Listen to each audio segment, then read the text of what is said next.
नमस्कार और स्वागत है आप सभी का एजुकेशन एकेडमी के इस ऑनलाइन सेशन में। मैं धीरेन्द्र बिष्ट आप सभी प्रतियोगी परीक्षाओं की तैयारी करने वाले सभी अभ्यर्थियों का आपके अपने यूट्यूब चैनल एजुकेशन एकेडमी पर स्वागत करता हूं।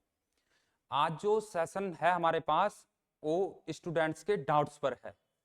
कुछ डाउट्स फेसबुक पेज के माध्यम से, व्हाट्सएप ग्रुपों के माध्यम से, व्हाट्सएप मैसेज के माध्यम से हमें प्राप्त हुए हैं स्टूडेंट्स के, जिसमें बार बार निरंतर ये पूछा जा रहा है कि भर्ती कब तक आएगी, कौन कौन सी भर्तियां आएंगी, नया अपडेट क्या है, आयु सीमा बढ़ेगी पुलिस में, फॉरेस्ट गार्ड में कि नहीं बढ़ेगी, और तैयारी कैसे करें, कब से करें, किस तरह से करें, है ना।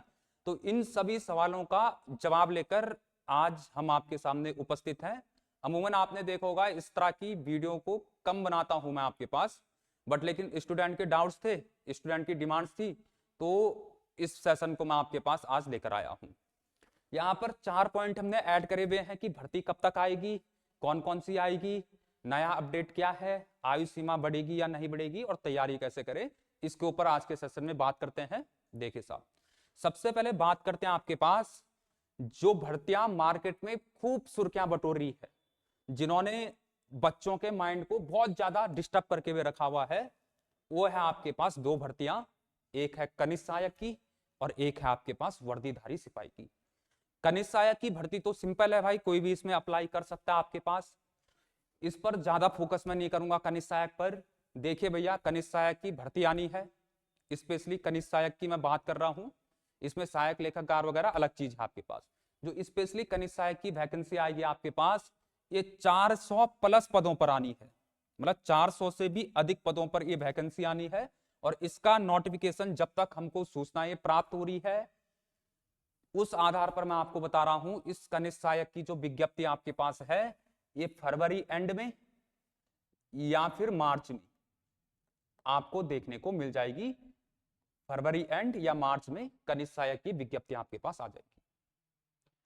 उसके बाद दूसरी भर्ती जो सबसे ज्यादा कंफ्यूज कर रही है बच्चों को, वो है वर्दीधारी सिपाही। अब पहले यही देख लो वर्दीधारी सिपाही है क्या। पहले आपका आयोग पुलिस की भर्ती अलग करवाता था, फॉरेस्ट गार्ड की भर्ती अलग करवाता था, बंदी रक्षक, आबकारी, परिवर्तन सिपाही, इन सब की भर्ती अलग अलग आपके पास करवाता था। इस बार आयोग ने नया नियम बना दिया, और नए नियम के तहत इंटर लेवल पर, 12वीं पास लेवल पर जो भी भर्तियां हैं सिपाही की, उन सभी भर्तियों को आयोग ने मर्ज कर दिया है।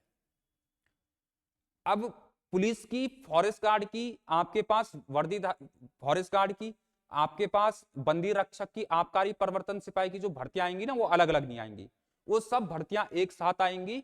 और उन भर्तियों को आयोग ने क्या नाम दे दिया, वर्दीधारी सिपाही का आपके पास नाम दे दिया। और बहुत जल्द आपको वर्दीधारी सिपाही की भर्ती भी देखने को मिल जाएगी, जिसमें आपके पास पदों की संख्या 2000 प्लस रहने की उम्मीद है। अब जो ये वर्दीधारी सिपाही है ना, इस वर्दीधारी सिपाही में भी स्टूडेंट्स को जो सबसे ज्यादा प्रॉब्लम क्रिएट कर रहा है ना, वो कर रहा है पुलिस और फॉरेस्ट गार्ड। क्यों? क्योंकि नई नियमावली में जो सरकार ने अब तक की जो नियमावली बनाई है, उसमें सरकार ने स्पष्ट बोल दिया कि वर्दीधारी सिपाही में अभ्यर्थियों की न्यूनतम आयु 18 वर्ष और अधिकतम आयु कितनी होनी चाहिए, 25 वर्ष आपके पास होनी चाहिए। लेकिन ध्यान से सुनना, ये वर्तमान में बोला है सरकार ने। पहले सिस्टम क्या था, पहले ये भर्तियां अलग अलग आती थी। पुलिस के लिए न्यूनतम आयु 18 वर्ष थी, अधिकतम 22 वर्ष थी। इसके अलावा 5-5 साल का आपके पास आरक्षण भी मिल जाता था SC ST और OBC को। मतलब SC ST OBC 27 साल तक इस भर्ती के लिए अप्लाई कर सकते थे, जर्नल वाला 22 साल तक था। अब वर्तमान में सरकार ने क्या कर दिया, वर्तमान में सरकार ने अभ्यर्थियों की डिमांड को स्वीकार करा। और डिमांड क्या स्वीकार करी, हालांकि पूर्ण रूप से तो स्वीकार नहीं करी, पर डिमांड ये स्वीकार करी, सरकार ने बोला कि ठीक है, हम पुलिस में 3 साल एज बढ़ाते हैं। अब न्यूनतम आयु 18 वर्ष है, अधिकतम आयु 25 वर्ष है। SC ST OBC के लिए 5 साल छूट है, मतलब 30 साल तक वो फॉर्म भर सकते हैं। ये तो हो गया पुलिस का। अब जो फॉरेस्ट गार्ड है, इसमें पहले एज हुआ करती थी 18 से 28, अब सरकार ने कर दिया 18 से 25। और अभ्यर्थियों के अंदर आक्रोश है बहुत ज्यादा कि बोला पुलिस की बढ़ाई, फॉरेस्ट गार्ड की घटाई। बोला अब ये लाया नियम और इस बीच, इस नियम के आने के बीच में जो बच्चा था वो ना पुलिस के लायक रहा ना फॉरेस्ट गार्ड के लायक रहा। बच्चों का कहना भी सही है, स्टूडेंट का कहना भी सही है। तो भैया अब सरकार फिर से मंथन करने जा रही है फॉरेस्ट गार्ड की एज को लेकर। सरकार यह प्रयास कर रही है कि ये जो फॉरेस्ट गार्ड है ना, ये फॉरेस्ट गार्ड की भर्ती होगी तो वर्दीधारी सिपाही के ही अंडर में, वर्दीधारी सिपाही के साथ ही, बट फॉरेस्ट गार्ड के लिए एज 18 से 28 करेगी सरकार। और बहुत जल्द हमारे कोचिंग का एक स्टाफ मुख्यमंत्री जी से और सचिव जी से मिलने भी जा रहा है इसको लेकर कि फॉरेस्ट गार्ड की एज जो है भैया वो आप 18 से 28 तक कर दो, क्योंकि बच्चा बहुत ज्यादा परेशान है। क्योंकि हमारी सिंपैथी उन बच्चों के साथ है जो ना पुलिस का फॉर्म भर पाए और ना आपके पास फॉरेस्ट गार्ड का फॉर्म भर पाए। तो हमारे संस्थान ने, हमारे यहाँ पर अमोद सर ने ये डिसीजन लिया है कि हमारा एक डेलीगेशन बहुत जल्द मुख्यमंत्री जी से और सचिव महोदय जी से मिलने के लिए जाएगा और इस समस्या से रूबरू करवाएगा। वैसे शासन में बैठे लोग, सत्ता में बैठे लोग इस समस्या से रूबरू तो है ही है, बट मुझे लगता है कि अभी तक शायद से किसी भी कोचिंग संस्थान ने यह प्रयास नहीं करा कि मुख्यमंत्री जी के सामने बच्चों की समस्याओं को रख सके। तो बहुत जल्द हम जाएंगे और इस बात को मुख्यमंत्री जी के सामने आपके पास रख देंगे। अब अगली बात यह है भैया कि नया अपडेट क्या है। तो नया अपडेट आपके पास यह है कि फरवरी में आपका एग्जाम कैलेंडर जारी होना है। फरवरी में आपका नया एग्जाम कैलेंडर आ जाएगा कि 2026 में कौन कौन सी भर्तियां आयोग आपके पास करवाएगा। ठीक है, तो फरवरी में एग्जाम कैलेंडर आ जाएगा, फिर आपको उसमें एग्जाम डेट वगैरह मिल जाएगी, फिर आपको टेंशन लेने की कोई दिक्कत ही नहीं है। ये एज की टेंशन आप फिलहाल मत लो, जितना प्रयास हमसे हो सकेगा उतना प्रयास हम अभ्यर्थियों के हित में आपके पास करेंगे। ठीक है साहब।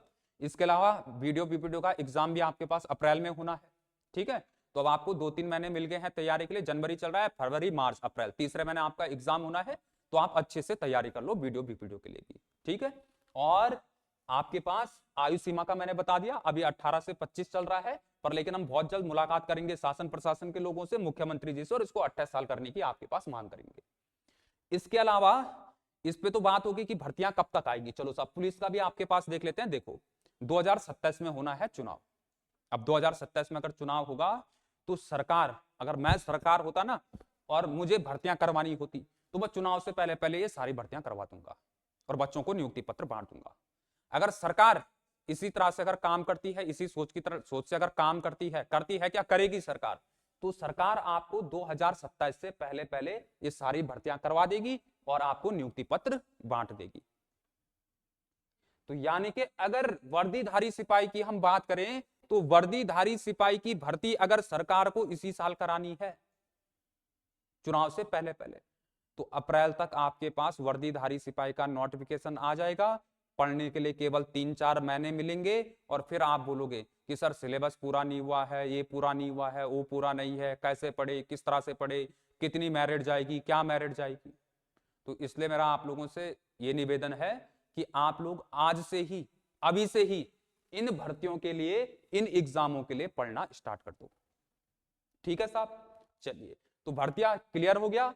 अप्रैल तक आपको वर्दीधारी सिपाही की भर्तियां देखने को मिल सकती है। फरवरी या मार्च में आपके पास कनिष्ठ सहायक का नोटिफिकेशन आ जाएगा। तो पहला पॉइंट हमारा क्लियर हुआ, नया अपडेट मैंने बता दिया, फरवरी में एग्जाम कैलेंडर आने वाला है और इसके साथ साथ अप्रैल में आपका वीडियो का री एग्जाम होना है। आयु सीमा बढ़ेगी या नहीं बढ़ेगी, तो साहब हमारा पूरा प्रयास रहेगा कि इसको 18 से 28 तक आपके पास करवाएं। इसके अलावा तैयारी कैसे करें, तैयारी कैसे करें, तो भैया तैयारी कैसे करें, या तो आप कोचिंग में जाकर तैयारी कर लो, या तो लाइब्रेरी में बैठ के तैयारी कर लो, या फिर सेल्फ स्टडी कर लो, या यूट्यूब चैनल वगैरह देखकर आप लोग तैयारी कर लो। लेकिन भैया सिलेबस पूरा कंप्लीट करना है आपने, अपना सिलेबस क्या करना है, पूरा कंप्लीट करना है। जिस बच्चे ने सिलेबस पूरा कंप्लीट नहीं करा हुआ है ना, वो बहुत कम चांस है कि उसका सिलेक्शन हो आपके पास। तो सबसे पहले आपके सामने चैलेंज है सिलेबस कंप्लीट करने का। अच्छे से अपना सिलेबस कंप्लीट करो। ठीक है, आप चाहे कहीं भी करो, किसी भी संस्थान में जाकर करो, पर आप अपना सिलेबस कंप्लीट करो और अच्छे से पढ़ाई करो। अगर आप हमारे ऑनलाइन या ऑफलाइन बैचेस से जुड़ना चाहते हैं जो हमने स्पेशली बना रखे हैं वर्दीधारी सिपाही की भर्ती के लिए, तो आप उन बैचेस को भी ज्वाइन कर सकते हैं। ऑनलाइन भी मिल जाएगा आपको, ऑफलाइन भी मिल जाएगा। 14 तारीख से इन बैचों के लिए रजिस्ट्रेशन शुरू हो चुके हैं। आपके पास 11:30 से 12:30 बजे उत्तराखंड मैं पढ़ा रहा हूं, 12:30 से 1:30 बजे तक हिंदी विजय सर पढ़ा रहे हैं, और 1:30 बजे से 2:30 बजे तक इंडियन पॉलिटी आपके पास अभिषेक सर पढ़ा रहे हैं। ये वर्दीधारी सिपाही का बैच हमारा है।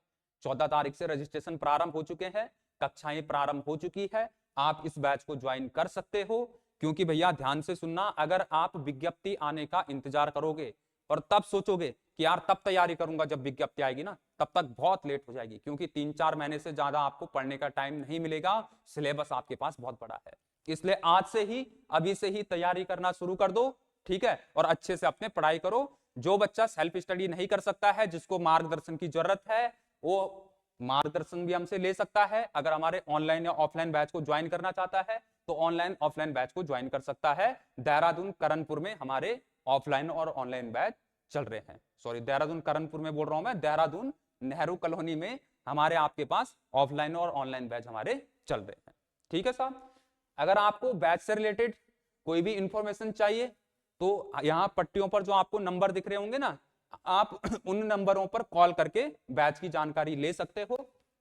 इसके अलावा अगर आपको स्पेशली अमोद सर से बात करनी है तो जो ये 97 वाला नंबर यहाँ पर चल रहा है पट्टी पर, आप उस नंबर पर भी संपर्क कर सकते हो। और जो बच्चे स्पेशली मेरे से बात करना चाहते हैं बैच से रिलेटेड या किसी भी चीज से रिलेटेड आपके पास, या किसी भी डाउट से रिलेटेड, तो आप 9068100905 पर कॉल करके अपने डाउट पूछ सकते हो, ठीक है।